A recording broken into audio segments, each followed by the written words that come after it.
তাকে বলা হয় পৃথিবীর সবচেয়ে সফল স্বৈরশাসক। সেই 2012 সাল থেকে আজ পর্যন্ত ক্ষমতায় তিনি। এর মাঝে বহু স্বৈরশাসকের পতন ঘটেছে, একাধিক পরিবর্তন এসেছে মার্কিন মসনদে, কিন্তু ক্ষমতায় রয়ে গেছেন শি জিনপিং।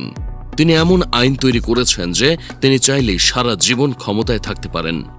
চীন, যেখানে নির্বাচন হয় অনেকটা হাতে কলমে, যেখানে প্রেসিডেন্টের ঊর্ধ্বে নেই আর কেউ, আর এর পেছনের আসল মানুষটি হলেন শি জিনপিং। যেখানে পৃথিবীর অধিকাংশ ক্ষমতাধর ব্যক্তির যোগ্য উত্তরসূরি থাকে, সেখানে শি জিনপিং এর উত্তরসূরি কে তা আজও প্রকাশ্যে আসেনি। আর নিজের রাজত্ব এমনভাবে করেছেন যে খোদ মার্কিন প্রেসিডেন্ট চীন সফরে গেলেও শি জিনপিং খুব একটা পাত্তা দেননি, বরং মার্কিন প্রেসিডেন্টকে নিজের চেয়ে খাটো সোফায় বসিয়ে নিজের ক্ষমতার কথা জানান দিয়েছেন সূক্ষ্ম ইঙ্গিতের মাধ্যমে। আপনি কি খেয়াল করেছেন, আমাদের প্রাত্যহিক জীবনে ব্যবহৃত প্রায় প্রতিটি জিনিসের সাথে কোনো না কোনোভাবে জড়িয়ে আছে চীন? শুধুমাত্র আমাদের নয়, এভাবে পুরো বিশ্বকে গ্রাস করে রেখেছে তারা। আপনার আমার হাতে স্যামসাং কিংবা মার্কিন জায়ান্ট অ্যাপেলের ফোনটিও তৈরি হয় এই চীনে। আর এই সবের পেছনে কাজ করছে চীনের শাসন ব্যবস্থা, যার ইশারাতে দুলছে বিশ্ব অর্থনীতি। সাল 2023, তৎকালীন মার্কিন প্রেসিডেন্ট জো বাইডেন চীন সফরে যান, কিন্তু সেই বৈঠকে এমন কিছু ঘটেছিল যা নিয়ে বিশ্বজুড়ে তৈরি হয় আলোচনা। সে সময় টেবিলে শি জিনপিং এমন ভঙ্গিতে বসেছিলেন যেন এটা তার দয়ার দান, তিনি আমেরিকাকে সময় দিচ্ছেন। এর ঠিক 3 বছর পর আবারও শি জিনপিং আলোচনায়, তবে এবারের টার্গেট ছিল মার্কিন প্রেসিডেন্ট ডোনাল্ড ট্রাম্প, যেখানে সোফা রাজনীতির শিকার হন প্রেসিডেন্ট ট্রাম্প। আর সবচেয়ে বড় অপমানটা আসে যখন ট্রাম্পের সফরের ঠিক 1 কি 2 দিন পর রাশিয়ার প্রেসিডেন্ট পুতিনকে বন্ধু বেশে পরম যত্নাদি করে চীনা president Xi Jinping. Xi Jinping, the god of China. বর্তমান বিশ্বের প্রধান শক্তিশালী দেশ চীন, যার অন্যতম ক্ষমতাধর ব্যক্তি চীনের প্রেসিডেন্ট শি জিনপিং। এর পেছনে বহু তর্ক বিতর্ক থাকলেও বর্তমান প্রেক্ষাপটে বিষয়টি অনেকটা সত্য। গণতান্ত্রিক দেশে ভোট দিয়ে অনায়াসে সরকার বদলানো গেলেও শি জিনপিংকে ক্ষমতা থেকে সরানো প্রায় অসম্ভব। পশ্চিমা বিশ্ব থেকে শুরু করে খোদ চীনের ভেতরেও অনেক বাঘা বাঘা নেতা তাকে ভয় পেয়ে চলেন।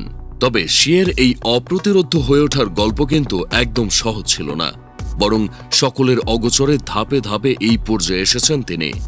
শি জিনপিং এর বাবা শি ঝংখুন ছিলেন কমিউনিস্ট পার্টির একজন উচ্চ পদস্থ কর্মকর্তা, যাকে মাও সে-তুং এর সাংস্কৃতিক বিপ্লবের সময় থেকে রাজনৈতিক কারণে চরম নির্যাতন সহ্য করতে হয়েছিল। জনসম্মুখে অপদস্থ করা হয়েছিল তাকে, পরিবারকে ছুড়ে দেওয়া হয়েছিল প্রত্যন্ত গ্রামে। কিশোর বয়সেই শি জিনপিং এই নির্মম বাস্তবতা নিজের চোখে দেখেছেন। এদিকে শিয়ের বয়স 15 হলে তাকে পাঠানো হয় উত্তর চীনের শানসি প্রদেশের এক প্রত্যন্ত গ্রামে কৃষি কাজ করতে। সেখানে তিনি 7 বছর কাটিয়েছেন গুহার মতো মাটির কুড়ে ঘরে বাস করে, কঠোর পরিশ্রম করে আধ পেটা খেয়ে। পরবর্তীতে এক ভাষণে বলেছিলেন, এই কষ্ট আমাকে ইস্পাতের মতো শক্ত করেছে। এই তিক্ত অভিজ্ঞতা থেকে শি জিনপিং খুব ভালো করে শিখেছিলেন ক্ষমতা যার হাতে বেঁচে থাকার অধিকারও তার। তিনি তখনই বুঝে গিয়েছিলেন দুর্বলকে পিষে ফেলা হয় আর শক্তিশালীকে পূজা করা হয়। এই ধারণা থেকেই এক তীব্র জেদ জন্ম নেয় তার মনের ভেতর। তাই 2012 সালে যখন তিনি ক্ষমতায় আসেন, তখন তার একমাত্র লক্ষ্য ছিল ক্ষমতাকে নিজের করে নেওয়া, নিজেকে ক্ষমতার সর্বোচ্চ শিখরে নিয়ে যাওয়া। এর জন্য তিনি চীনে ক্ষমতাকে মূলত 3টি প্রধান খুঁটি নিয়ন্ত্রণে নেন। 1, রয়েছে চীনের কমিউনিস্ট পার্টি, 2, রাষ্ট্রযন্ত্র এবং 3, সামরিক বাহিনী বা People's Liberation Army. Xi Jinping এই 3টি খুঁটির সর্বোচ্চ পদে বসে আছেন, যা এর আগে চীনের কোনো রাষ্ট্রপ্রধান নিয়ন্ত্রণে নিতে পারেনি। এমনকি গণচীনের নায়ক মাও সে-তুং নিজেও তার শাসনামলের একটা পর্যায়ে সামরিক নিয়ন্ত্রণ শিথিল করতে বাধ্য হয়েছিলেন। কিন্তু শি জিনপিং এ জায়গায় নিজেকে অনন্য উচ্চতায় নিয়ে গেছেন। সামরিক বাহিনীর পুরো নিয়ন্ত্রণ তিনি নিজের হাতে রেখেছেন, যাতে কোনোভাবেই সেখানে কোনো বিদ্রোহের দানা বাঁধতে না পারে। চীনের সামরিক বাহিনীতে 20 লাখেরও বেশি সৈন্য রয়েছে এবং এই বিশাল বাহিনী সরাসরি দেশের প্রতি নয়, বরং শি জিনপিং এর কমিউনিস্ট পার্টির প্রতি আনুগত্য স্বীকার করে।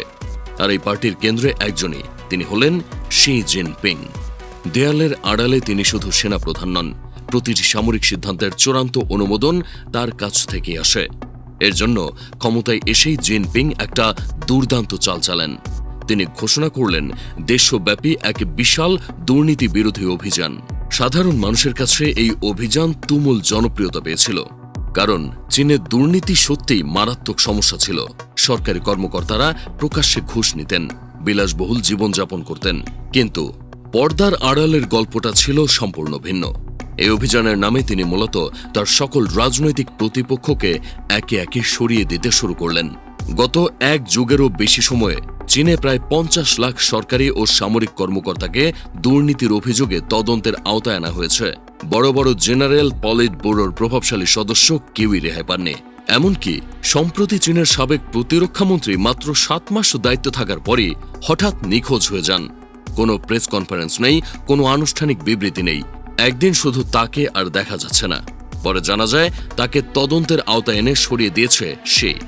বেশ কয়েকজন শীর্ষ রকেট ফোর্স জেনারেলও একই পরিণতি পেয়েছেন। এমনকি সব শেষ 2026 সালেও দুর্নীতির অভিযোগে চীনের আরেক সাবেক প্রতিরক্ষামন্ত্রী ওয়েই ফেংহেকে স্থগিত মৃত্যুদণ্ডাদেশ দেওয়া হয়।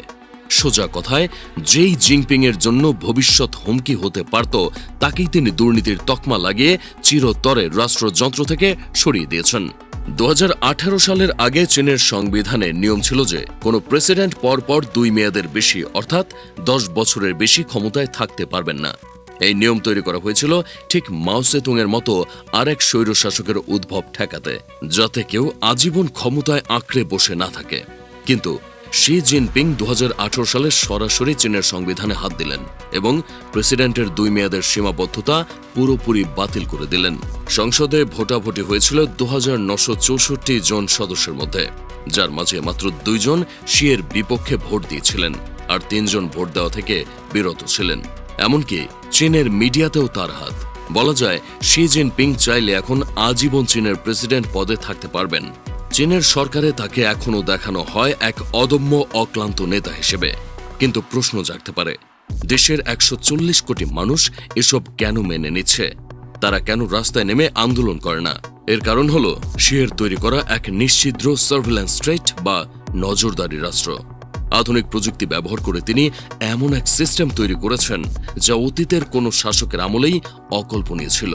চীনে বর্তমানে 50 কোটিরও বেশি নজরদারি ক্যামেরা স্থাপিত আছে, যা পৃথিবীর মোট সিসিটিভির প্রায় অর্ধেক। প্রতিটি ক্যামেরা আর্টিফিশিয়াল ইন্টেলিজেন্স ও ফেশিয়াল রিকগনিশন প্রযুক্তির সাথে যুক্ত, যা মাত্র কয়েক সেকেন্ডে যে কোনো মানুষের পরিচয় শনাক্ত করতে পারে। এর সাথে রয়েছে চীনের সোশ্যাল ক্রেডিট সিস্টেম ব্যবস্থা, যার মাধ্যমে নাগরিকদের তার আচরণ, কথাবার্তা, এমনকি কার সাথে মেলামেশা করেন তার ভিত্তিতে একটি স্কোর দেওয়া হয়। স্কোর কম বেশি হলেও রয়েছে পুরস্কার কিংবা তিরস্কার। আর ক্ষমতায় এসে শি জিনপিং চীনকে পুরো বিশ্ব থেকে আলাদা করে ফেলে, যেখানে গুগল, ফেসবুক, ইউটিউব, হোয়াটসঅ্যাপ সবকিছুই ব্লক করে দেওয়া হয়। তাই বাইরের দুনিয়ার কোনো খবর সহজে ভেতরে ঢুকতে পারে না চীনে। এছাড়া কোটি কোটি মানুষের প্রতিটি পদক্ষেপ মনিটর করা হয়। ইন্টারনেটে সরকারের বিরুদ্ধে কেউ একটা শব্দ লিখলে বা কোনো মেসেজ পাঠালে কয়েক মিনিটের মধ্যে পুলিশ তার বাড়ির দরজায় পৌঁছে যায়। মানুষ রাস্তায় নামবে তো দূরের কথা, সরকারের বিরুদ্ধে একটা মিছিল করার চিন্তাও সেখানে করা যায় না। চমকপ্রদ তথ্য হলো, চীনের স্কুলের পাঠ্য বই এখন শি জিনপিং এর জীবন ও দর্শন পড়ানো হয়। প্রাথমিক বিদ্যালয় থেকে বিশ্ববিদ্যালয় পর্যন্ত সর্বত্র শি জিনপিং থট। শিশুরা ছোটবেলা থেকেই শেখে শি জিনপিং মানেই চীন, চীন মানেই শি জিনপিং। এমনকি চীনের সংবিধানে Xi Jinping thought on socialism with Chinese characteristics for a new এরা নামে তার রাজনৈতিক দর্শন সরাসরি অন্তর্ভুক্ত করা হয়েছে। চীনের ইতিহাসে এর আগে শুধুমাত্র মাও সেতুং এবং দেউ সিয়াওপিং এর চিন্তাধারা সংবিধানে স্থান পেয়েছিল তাদের মৃত্যুর পরে। কিন্তু শি জিনপিং জীবিত থাকতেই সেই মর্যাদা পেয়েছেন। এর মানে হলো, জিনপিং এর কোনো সমালোচনা করার অর্থ দাঁড়াবে খোদ চীনের রাষ্ট্র ব্যবস্থার সমালোচনা করা, যা চরম রাষ্ট্রদ্রোহিতার শামিল। আর এসব কারণেই শি জিনপিংকে ক্ষমতা থেকে সরানোর কথা কেউ কল্পনাও করতে পারে না। তিনি শুধু একজন প্রেসিডেন্ট নন, তিনি এমন একটি সিস্টেম যা নিজেকেই টিকিয়ে রাখার জন্য তৈরি করা হয়েছে।